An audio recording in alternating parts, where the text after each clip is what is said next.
Totoo talaga, the rich keeps getting richer while the poor keeps getting poorer. Ngayon, anong connection nito sa'yo? Well, you have two options. Kung ikaw ang tatanungin, anong pipiliin mo? Option A, gawin ang ginagawa ng karamihan, hinahayaan na lang nila na tumanda sila na walang naipon at walang pera. Or option B, alamin mo kung ano yung sikreto para makopya mo yung ginagawa ng mayayaman. Kung ayaw mong matulad sa madaming Pinoy na tatandang walang ipon at walang pera at kung gusto mong malaman ng sikreto para makopya mo yung ginagawa ng 5% na yumayaman, continue watching this video.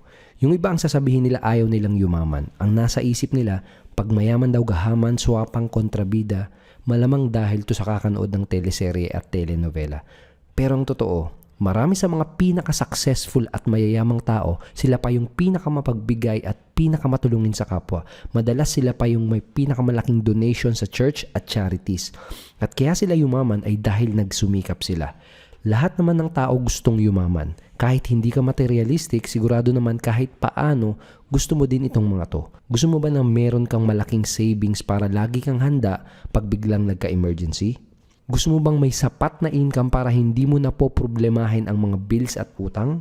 Gusto mo bang magkaroon ng masarap na lifestyle yung anytime nakakapag-relax ka? Gusto mo bang makapag-travel sa mga gandang lugar at sa iba't ibang bansa kasama ang pamilya mo? Gusto mo bang magkaroon ng time at financial freedom? Pues, magagawa mo lang yung mga yan kung alam mo yung sikreto ng mga mayayaman. So what's the secret? Simple lang, baka nga alam mo na. Very obvious kasi at araw-araw mo tong mga nakikita. Pero ako, ang tagal kong inalam kung ano yung sikreto. Tapos isang araw, bigla ko na lang yung nagets. Nang magets ko kung ano yung sikreto, biglang tumalon ang income ko.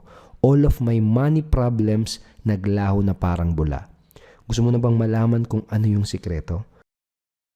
At lagi kong tanong, ano ba talagang sikreto? Bakit ang dami nilang pera? Yung iba, yumaman dahil nag-invest sa real estate, yung iba dahil sa stock market, pero ang nag-iisang pinaka-common sa mga tao na to ay